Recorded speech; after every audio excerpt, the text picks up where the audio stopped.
կրակոցներ կան։ Իսկ դա արդեն խոսում է լարվածության մասին։ Իսկ մի ամիսա նույն աստիճանի լարվածության մեջ դա ոչվում է կայուն լարված։ Կրակում են բնակչության վրա, չէ, բայց բնակավայրերի վրա կրակում են։ Դիրքերի վրա կրակում են։ Դե նոր տուն էր մտել, կարող էր եւ բնակչին կարող էր, հա, բայց թիրախավորվող բնակավայրը իրանք ոչ թե այդ բնակիչներին սպանելու խնդիր են փորձում լուծեն, այլ սահմանամերձ շրջանը, որը որ կարա դառնա սահմանապահ, ինչի վրա աշխատում է ոման, մեր սաղ ջանքերը դրա վրա է, որ սահմանամերձ բնակավայրը լինի, ասենք, հեռավոր անցյալում,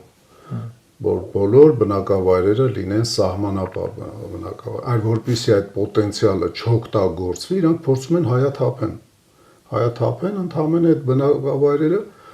մարդ չբնակվի եւ սահմանապահ ուժերին անհրաժեշտության դեպքում, երբ որ